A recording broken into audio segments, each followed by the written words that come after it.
देखो bourse model है, पहले है बोर्स मॉडल किस चीज पे बेस्ड है। Bohr's model is based on, कौन सी चीज होगी जिसपे बोर्स मॉडल बेस होगा। Sir stability of atom. नहीं, जो बोर्स मॉडल है ये बेस्ड है प्लैंक्स क्वांटम थ्योरी पे। ओके। प्लैंक क्वांटम थ्योरी, तो प्लैंक क्वांटम थ्योरी थी। प्लैंक के अकॉर्डिंग क्या था, E is equal to H C upon lambda, या yes E is sir. Equal to H nu. तो ये दिया था प्लैंक ने एनर्जी के लिए, तो इस थ्योरी पे बेस्ड है। तो जो बोर्स मॉडल है वो बेस्ड है किस पे, प्लैंक क्वांटम थ्योरी पे, पहली चीज। अब इसके कुछ पोस्टुलेट्स हैं और ये क्यों दिया गया, why Bohr's gave his model, इसने 1913 में दिया था। तो इसका मेन जो वो था, एम था, वो था to overcome the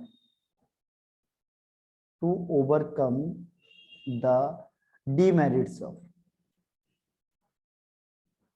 two overcome the demerits of Rutherford model. ठीक है, जो रदरफोर्ड मॉडल है, रदरफोर्ड मॉडल में जितनी भी डिमेरिट्स है उसको रिमूव करने के लिए, ओवरकम करने के लिए ये जो बोर्स मॉडल आया था। तो पहला क्वेश्चन आ सकता है कि बोर्स मॉडल बेस्ड किस पे है, प्लैंक क्वांटम थ्योरी पे। दूसरा आ सकता है कि ये इसने ये क्यों दिया था उसने, तो इसका मेन सर रीजन ये था कि डीमेरिट्स के हाँ लिए। जितनी भी डिमेरिट्स है रदरफोर्ड की उसको रिमूव करने के लिए, ओवरकम करने के लिए। अब इसके ओके। पोस्टुलेट्स है। पोस्टुलेट्स में पहला पोस्टुलेट है कि जो एटम होगा उसके दो पार्ट होते हैं। कोई भी एटम होगा उसमें दो पार्ट होते हैं, पहला न्यूक्लियस और दूसरा उसके अराउंड में इलेक्ट्रॉन जो रिवॉल्व कर रहे हैं अराउंड द न्यूक्लियस। तो सर्कुलर पाथ में इलेक्ट्रॉन रिवॉल्व करते हैं। फिर उसने कहा यहाँ पे एक ऑर्बिटल का नाम बताया, स्टेशनरी ऑर्बिट। एक वर्ड और आता है कि what is the meaning of stationary. एक तो स्टेशनरी का मतलब होता है फिक्स्ड, लेकिन यहाँ पे फिक्स्ड नहीं होता है। यहाँ पे होता है जो इलेक्ट्रॉन होता है ये रिवॉल्व करता है अपने ऑर्बिटल में, तो electron neither lose nor gain its energy.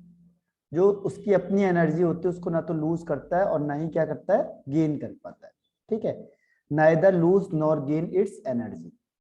जो उसकी अपनी एनर्जी उसको ना तो लूज कर पाएगा ना गेन कर पाएगा, और इसे सर ये अपने उसमें रिवॉल्व करते हैं एनर्जी में, हाँ एक ही फिक्स्ड और एनर्जी और फिक्स्ड रेडियस। क्या। सर फिक्स्ड एनर्जी और फिक्स्ड रेडियस में रिवॉल्व करते हैं ये हाँ सर्कुलर पाथ में। हाँ, तो इसकी एनर्जी फिक्स होती है। हर एक ऑर्बिटल की एनर्जी, ऑर्बिट की एनर्जी फिक्स होगी। एनर्जी को हम क्या भी कहते हैं, ऑर्बिट को, ऑर्बिट की जो डिफाइन है, ऑर्बिट को एक और वर्ड कहते हैं एनर्जी लेवल। एनर्जी लेवल, या फिर इसे हम कहते हैं शेल। तो ये होता है circular path around the nucleus, circular path around the nucleus on where electron revolve. जहां पे भी इलेक्ट्रॉन रिवॉल्व करेगा उसे हम कह देते हैं ऑर्बिट। जैसे ये न्यूक्लियस है, इसके बाहर ये सर्कुलर पाथ है, इसमें इलेक्ट्रॉन रिवॉल्व कर रहा है चारों तरफ को, इसे कहेंगे ऑर्बिट या एनर्जी लेवल या सेल। इसके जो नेम होते हैं, जैसे पहला नाम है उसको कहते हैं के सेल, सेकंड वाले को कहेंगे एल, थर्ड वाले को कहेंगे एम, फोर्थ वाले को कहेंगे एन। तो इस तरीके से ओ पी क्यू आर हो जाते हैं, लेकिन हमारे पास फोर ही नोन होते हैं। फिफ्थ होती है जो इसका एनर्जी ऑर्डर होता है, एनर्जी ऑर्डर वो होता है के एल एम एन। जैसे जैसे आप दूर जाओगे वैसे वैसे एनर्जी लेवल क्या होता है, इंक्रीज होता जाता है। तो एनर्जी इंक्रीज होती जाएगी नीचे से ऊपर तक। तो यहां तक समझ में आ गया। Yes sir. इसके बाद वो सिक्स कहता है कि जो quantum number, sorry, angular momentum होता है इलेक्ट्रॉन का, angular momentum of an electron, angular momentum को कहते हैं MVR of an electron. Electron का जो एंगुलर मोमेंटम होता है वो क्वांटाइज्ड होता है। क्वांटाइज्ड का मतलब होता है फिक्स्ड फॉर फिक्स्ड ऑर्बिट। अगर कोई ऑर्बिट फिक्स्ड है तो उसके लिए फिक्स्ड होगा, और डिफरेंट और ऑर्बिट के लिए इसकी वैल्यू डिफरेंट होगी।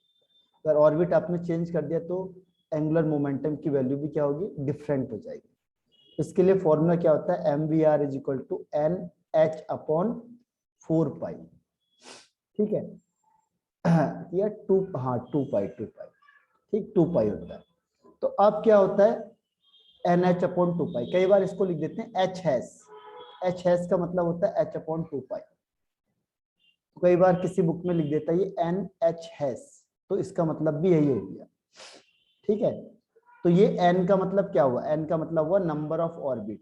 जैसे जैसे आप ऑर्बिट को चेंज करोगे एंगुलर मोमेंटम की वैल्यू भी क्या हो जाएगी, चेंज हो जाएगी। इसीलिए वो कह रहा है कि एक पर्टिकुलर ऑर्बिट के लिए सेम होगा, लेकिन अलग अलग के लिए क्या होगा, अलग अलग होगा, ठीक।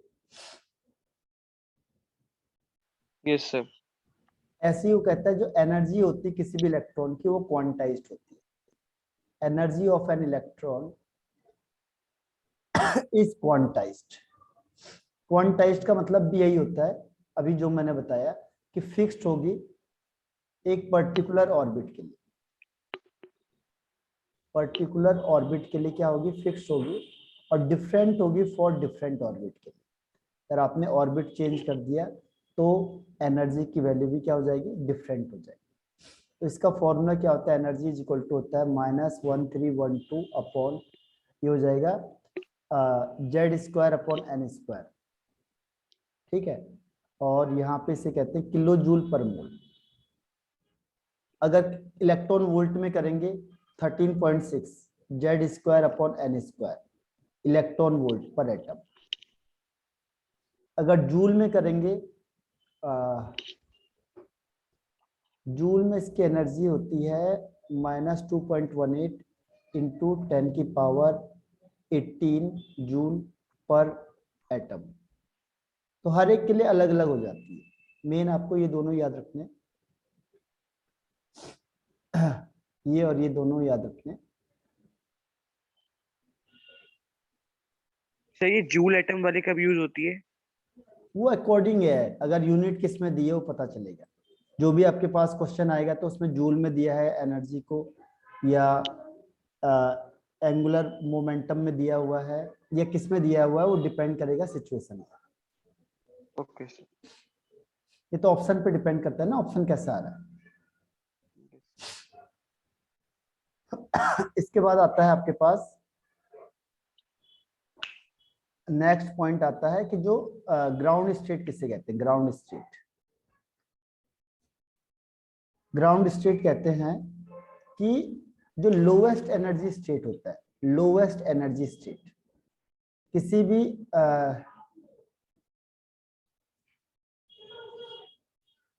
लोवेस्ट एनर्जी स्टेट, उसी को कहते हैं ग्राउंड स्टेट। किसी भी इलेक्ट्रॉन की लोवेस्ट एनर्जी स्टेट को हम कहते हैं ground state, lowest energy state.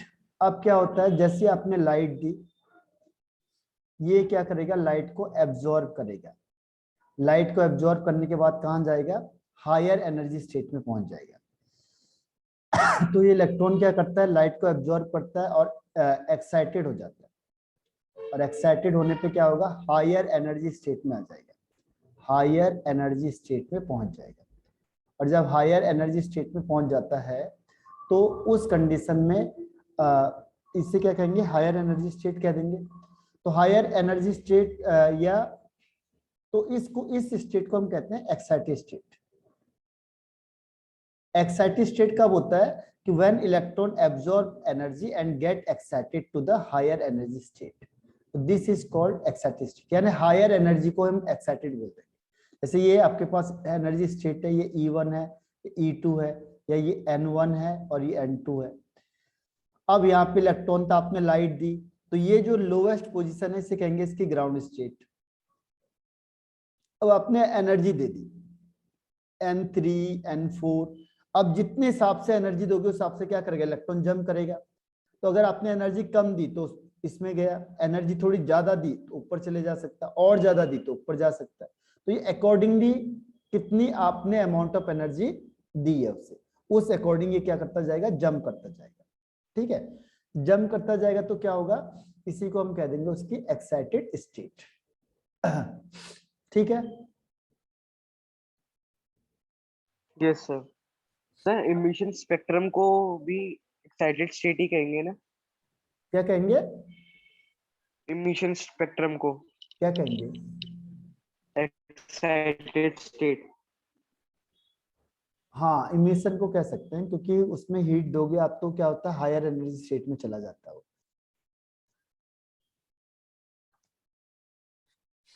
तो इसके बाद आता है आपके पास चेंज कितना करेगा। हमें पता कैसे चलेगा कि कितनी एनर्जी उसने एब्जॉर्ब करी है, तो डेल ई हो जाता है E2 माइनस E1। जैसे यहाँ पे आपका एनर्जी N1 था ऑर्बिट और ये N2 है, एनर्जी E1 है और ये E2 है। तो जैसे यहाँ पे एक इलेक्ट्रॉन है, आपने यहाँ से लाइट पास करी, तो जब लाइट पास करोगे तो आपको पता है अकॉर्डिंग टू प्लैंक्स लॉ, तभी मैंने कहा प्लैंक पे बेस्ड है, प्लैंक कहता है H equal to H nu होता है। तो यहाँ पे आप क्या कर सकते हो, एच न्यू कर सकते हो, कितना चेंज हुआ, जितनी इसने लाइट को एब्जॉर्ब किया होगा।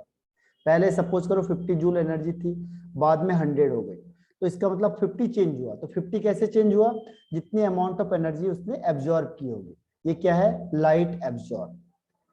जितनी लाइट उसने एब्जॉर्ब करी उतनी तो हीट बढ़ेगी उसके ऊपर। तो यहाँ पे सपोज एच न्यू हो गया is equal to E2 minus E1। तो अगर आपको फ्रीक्वेंसी निकालना है इंसिडेंट लाइट का, तो ये वाला फॉर्मूला यूज हो जाएगा। इंसिडेंट लाइट जो आपने यहाँ पे लाइट डाली है, इंसिडेंट लाइट,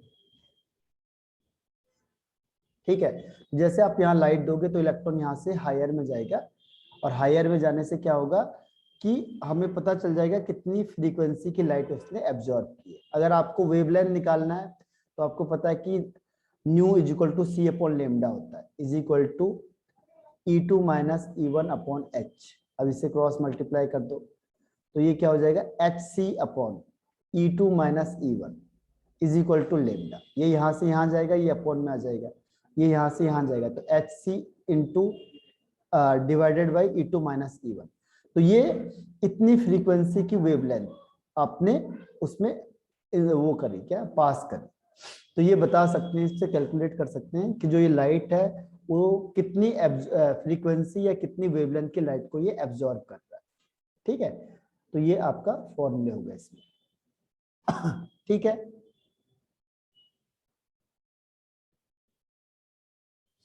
यस आया सर। समझ में।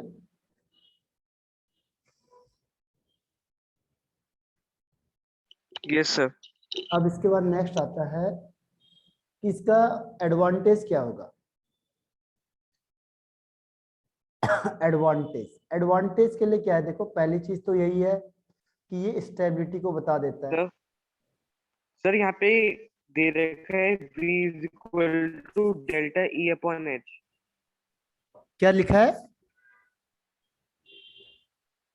v is equal to delta E upon h is equal to E2 minus E1 upon H.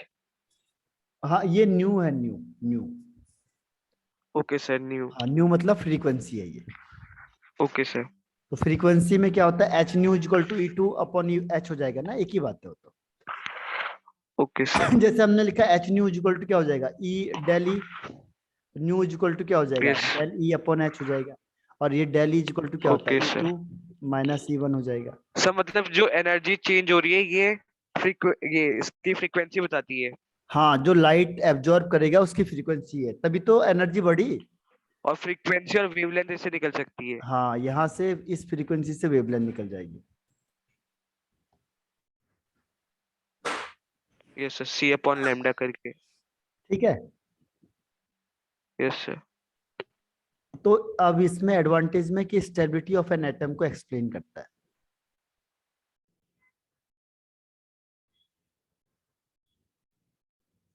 Stability के लिए क्या है, देखो इसने कौन सा ऑर्बिट बताया था, स्टेशनरी ऑर्बिट। इसने कहा कि यहाँ पे जो ऑर्बिट होता है वो स्टेशनरी ऑर्बिट होता है। स्टेशनरी ऑर्बिट का मतलब यही होता है कि जो इलेक्ट्रॉन होता है वो क्या करता है, नाइदर लूज इट्स एनर्जी, न तो अपनी एनर्जी को क्या करेगा, लूज करेगा, और नॉर गेन, न तो एनर्जी को गेन करता है। ठीक है, उसे कहते हैं। इससे क्या होगा, इससे तो इलेक्ट्रॉन अपनी जगह पे घूमता रहेगा, तो इस तरीके से उसने स्टेबिलिटी को बताया था। जबकि रदरफोर्ड ने क्या कहा था, अगर वो घूमेगा तो घूमते घूमते क्या होगा, एनर्जी इसका लूज होगा और एक टाइम ऐसा आएगा कि ये न्यूक्लियस में गिर जाएगा, ठीक है, और एटम क्या हो जाएगा, डिस्ट्रॉय हो जाएगा। लेकिन यहाँ पे ऐसा नहीं था। यहाँ पे क्या हुआ कि ये कहता है कि इलेक्ट्रॉन की अपनी एनर्जी नहीं होती है, वो जिस ऑर्बिटल में उसकी एनर्जी होती है। तो ना तो जिस ऑर्बिटल में अगर वो घूम रहा है वहां पे ना तो वो एनर्जी को लूज करेगा और ना गेन करेगा ड्यूरिंग रिवॉल्यूशन। तो इसीलिए उसकी स्टेबिलिटी को इसने एक्सप्लेन किया था इस मेथड से। ठीक है, पहला वाला। Yes sir. अब सेकंड पॉइंट क्या आता है इसमें, सेकंड है हाइड्रोजन स्पेक्ट्रम को बताता है ये। हाइड्रोजन स्पेक्ट्रम, हाइड्रोजन स्पेक्ट्रम को इसने एक्सप्लेन कर दिया था। और तीसरा भी हमने जो निकाला, वेवलेंथ या फ्रीक्वेंसी ऑफ इंसिडेंट लाइट। जो इंसिडेंट लाइट है उसकी वेवलेंथ या फ्रीक्वेंसी को हम इससे क्या कर सकते हैं, आराम से कैलकुलेट कर सकते हैं। ठीक है, तो ये आपके यूजेस हो गए किसके, बोर्स मॉडल के। Okay sir. ठीक है, अब इसके बाद आता है इसके डिमेरिट्स।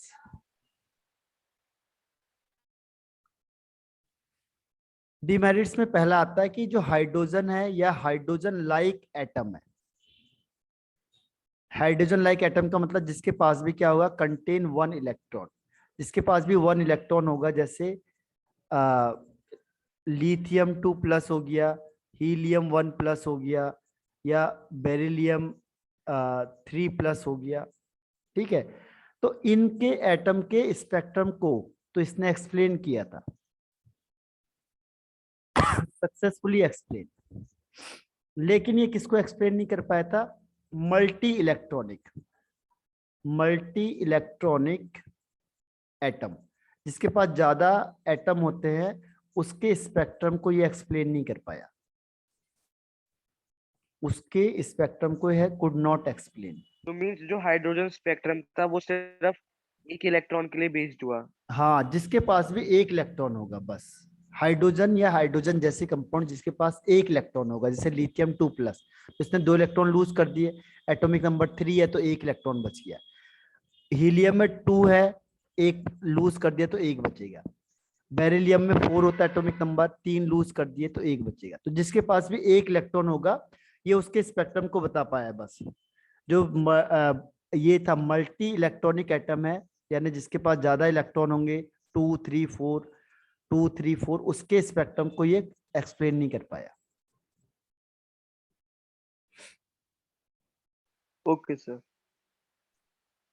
अब सेकंड है कि अब जो सेकंड पॉइंट क्या है, सेकंड ये है कि अगर हाइड्रोजन स्पेक्ट्रम है, ये हाइड्रोजन को भी बताया उसने, लेकिन अगर आप हाइड्रोजन स्पेक्ट्रम को हाई रेजोल्यूशन वाले किसी इंस्ट्रूमेंट से देखो, हाई रेजोल्यूशन इंस्ट्रूमेंट से अगर आप देखते हो, ठीक है, तो इसमें भी नंबर ऑफ लाइंस दिखाई देंगी, बहुत सारी लाइंस इसमें दिखाई देती है, नंबर ऑफ लाइंस। तो इस लाइंस को एक्सप्लेन नहीं कर पाया, कुड नॉट एक्सप्लेन कि नंबर ऑफ लाइंस क्यों दिखाई दे रही है।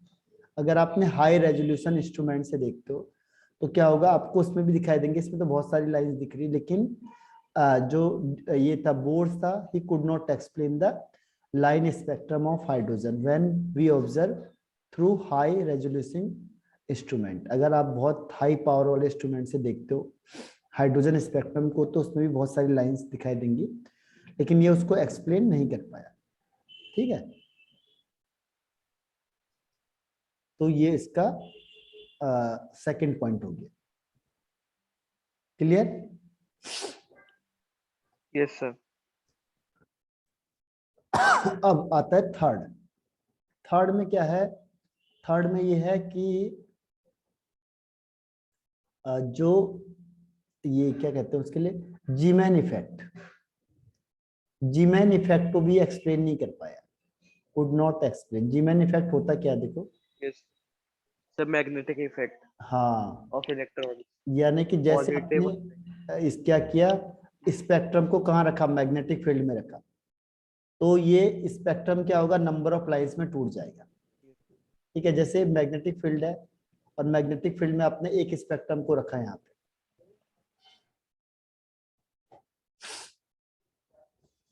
तो ये क्या होता है, नंबर ऑफ लाइंस में टूट जाता है। तो ये नंबर ऑफ लाइंस में क्यों टूटा, under the influence of magnetic field, तो ये उससे एक्सप्लेन नहीं कर पाया। ऐसी फोर्थ है स्टार्क इफेक्ट।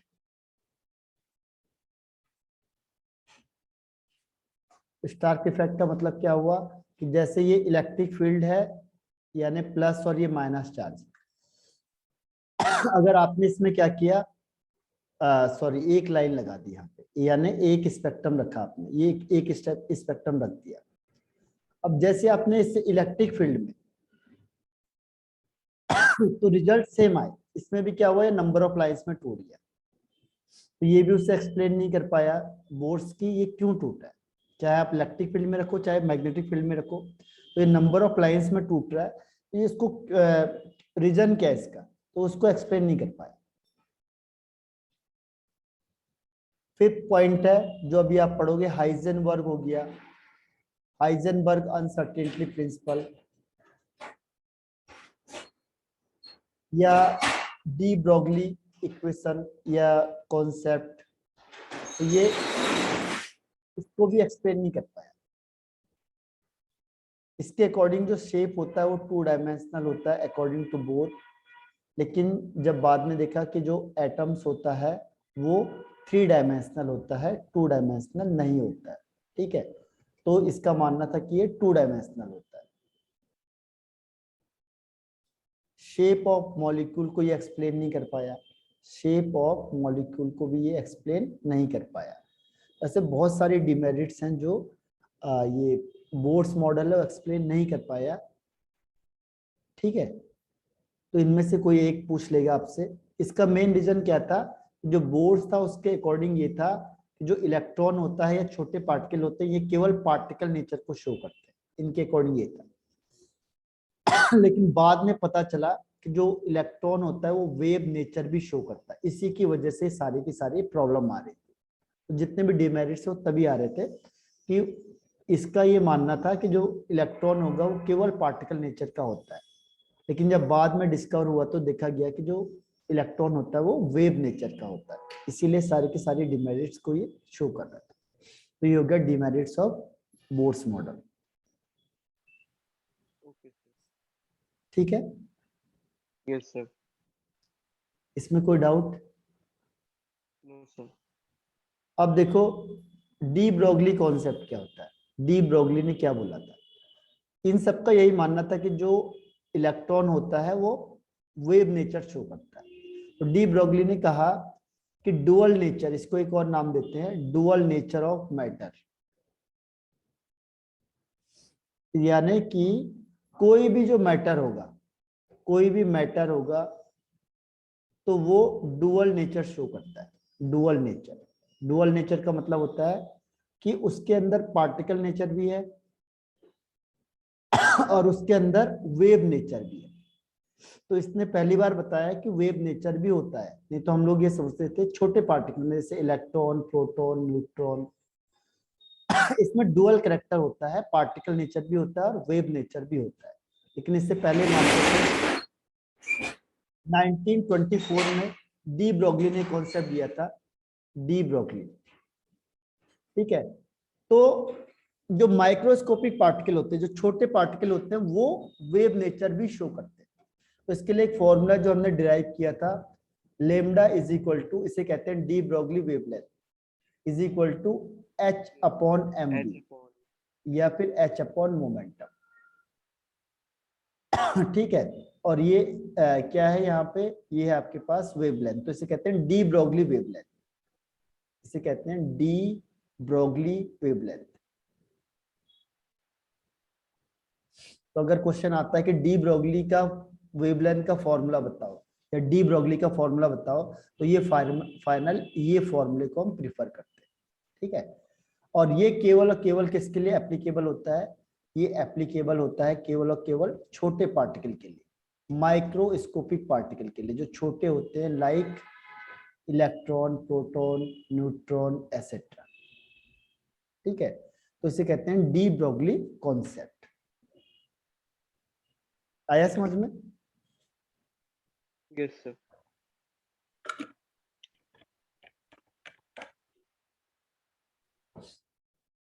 इसके बाद नेक्स्ट आता है हाइजेनबर्ग।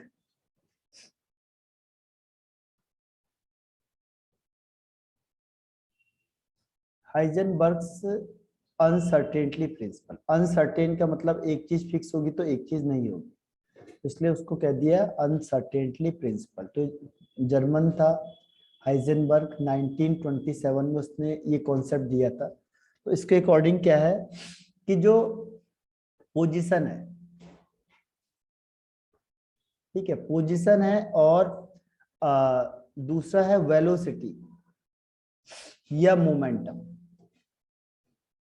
पोजीशन या वेलोसिटी और momentum of any microscopic particle. Microscopic का मतलब होता है माइक्रोस्कोपिक पार्टिकल। तो माइक्रोस्कोपिक का मतलब जो छोटे पार्टिकल होते हैं, ठीक है, इनके दोनों चीज को एक्यूरेटली, बिल्कुल एक्यूरेट, साइमल्टेनियसली, यानी बिल्कुल एक साथ, साइमल्टेनियसली क्या है, डिटरमाइन करना इम्पॉसिबल है, ऐसा कर ही नहीं सकते हम। तो अगर ये पार्टिकल नेचर होता तो हम कर लेते, लेकिन ये वेव नेचर होता है, इसीलिए इसको डिटरमाइन करना इम्पॉसिबल हो जाता है। तो इससे प्रूफ होता है कि जो माइक्रोस्कोपिक पार्टिकल है, जैसे इलेक्ट्रॉन, प्रोटॉन, न्यूट्रॉन, इसका वेव नेचर होता है। तो इन लोगों ने प्रूफ किया कि जो हम पार्टिकल समझ रहे थे, ये वेव नेचर को भी शो कर सकते हैं,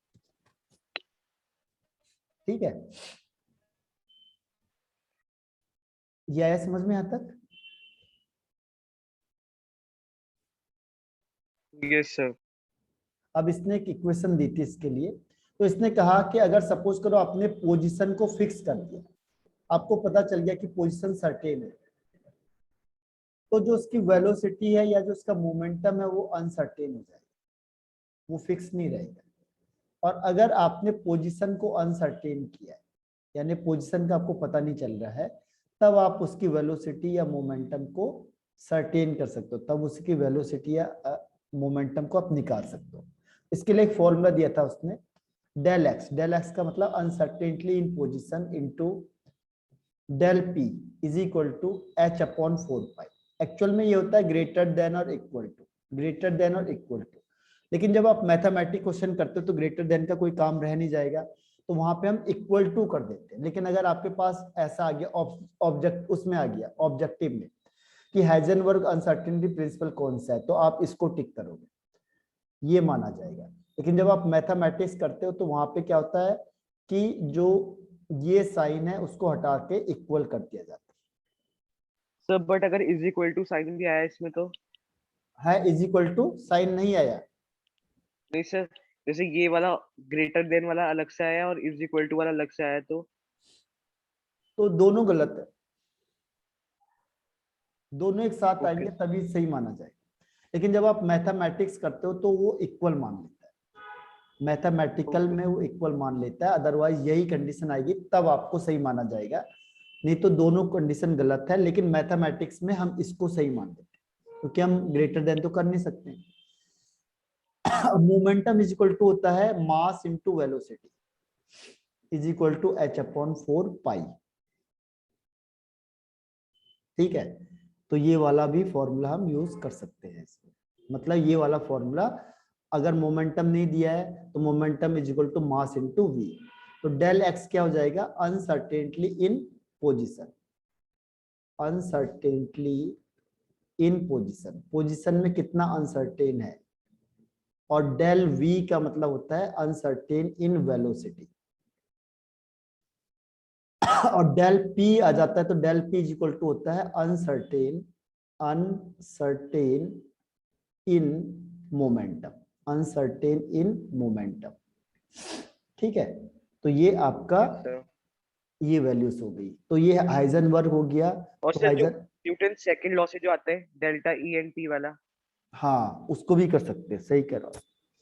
न्यूटन लॉ से अगर हम वो करेंगे तो यहाँ पे आ जाएगा del E into del t is equal to h upon 4 pi. ठीक है, यह इक्वल इसी तरीके से आ जाता है सेम। और ये केवल और केवल किसके लिए एप्लीकेबल होता है? माइक्रोस्कोपिक पार्टिकल के लिए। छोटे पार्टिकल के लिए क्या होगा? एप्लीकेबल होगा, बड़े के लिए नहीं हो सकता, क्योंकि अगर आप बड़े के लिए निकालोगे तो जो इसकी वैल्यू है बहुत कम आएगी, जिसको हम मेजर नहीं कर सकते, इसीलिए इसमें इतना ही क्वेश्चन आता है हाइजेनबर्ग वाले में। ठीक है, ओके सर। इसके बाद है आपके पास ऑर्बिटल। ऑर्बिटल किसे बोलते हैं?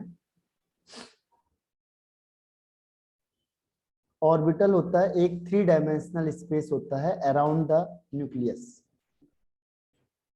3 dimensional space around the nucleus.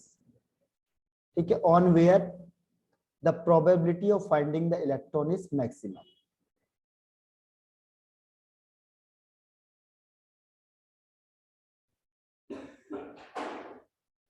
जहां पे जो इलेक्ट्रॉन को मिलने की प्रोबेबिलिटी है सबसे ज्यादा होती है, जैसे हमने ये बना दिया तो ये ऑर्बिटल है। जैसे ये पी है, एस है ये, तो यहाँ पे इलेक्ट्रॉन को मिलने की प्रोबेबिलिटी बहुत ज्यादा है। ठीक है, तो ये आपका हो जाएगा ऑर्बिटल। ऑर्बिटल का मतलब क्या होता है कि द 3 डायमेंशनल स्पेस, तभी तो हमने कहा अभी कि जो एटम होता है 3D होता है, जबकि बोर्स मान रहा था ये 2D वाला है। तो 3 dimensional space around the nucleus on where the probability of finding the electron is maximum. जहां पे इलेक्ट्रॉन के होने की प्रोबेबिलिटी सबसे ज्यादा होगी उसी को हम कहते हैं ऑर्बिटल। अब आता है इसमें शेप। जैसे मैंने कहा एस का शेप बताओ, एस का आता है स्फेरिकल। पी का शेप बताओ, तो पी के 3 टाइप होते हैं, फिर पी एक्स, डंबल आता है। P y, p z. तो पी एक्स में क्या होगा? जो लोब्स होंगे वो एक्स एक्सिस में होंगे, इसे कहते हैं डंबल शेप। ये हो Yes, गया sir, आपके डंबल। पास डंबल शेप। ये हो गया स्फेरिकल शेप। ठीक एंड है, सर डी डबल डंबल। हाँ, डी में डबल डंबल। ये वाई एक्सिस में हो गया तो पी वाई। अगर ये जेड एक्सिस में चला गया तो उसे कहेंगे पी जेड। पी जेड, ये पी वाई, और ये p x. P x, p y and p z dumbbell shape हो गया तो उसे कहेंगे p x, p y and p z. तो ये हो गया शेप। इसके बाद अगर डी की बात करते हैं, डी सबसेल। डी सबसेल का शेप होता है डबल डंबल। एक डंबल ये हो गया, दूसरा डंबल ये हो गया, डबल डंबल। तो इसके भी 5 टाइप्स होते हैं। पहला होता है d x square minus y square, d z square, d x y, d y z और डी एक्स जेड। तो डबल डंबल तो होगा, लेकिन जहां पे भी स्क्वायर हो जाएगा, स्क्वायर का मतलब वो अलोंग द एक्सिस होंगे। अलोंग द मतलब इस तरीके से। जैसे जेड है, आपको पता है जेड बीच में होता है, यहाँ पे एक लाइन होगी जेड की, तो ये यहाँ पे चला जाएगा। और दूसरा ऐसे दिखाएंगे, ऐसे तो दिखता नहीं आपको दूसरा, क्योंकि वो बीच में लगा होता है, तो ये जेड स्क्वायर हो गया। एक्स वाई में क्या होगा? यहाँ पे एक्स या वाई, इन दोनों के बीच में, बिटवीन द एक्सेस होता है। एक्स और वाई के बीच में होगा तो डी एक्स वाई। यहाँ पे वाई और जेड के बीच में होगा तो डी वाई जेड, ऐसे। और यहाँ पे एक्स जेड का मतलब एक्स और जेड के बीच में होगा। एक यहाँ पे चला गया, दूसरा इधर आ गया, तो इसे कहेंगे एक्स डी एक्स जेड। तो ये है शेप ऑफ डी ऑर्बिटल। ठीक है,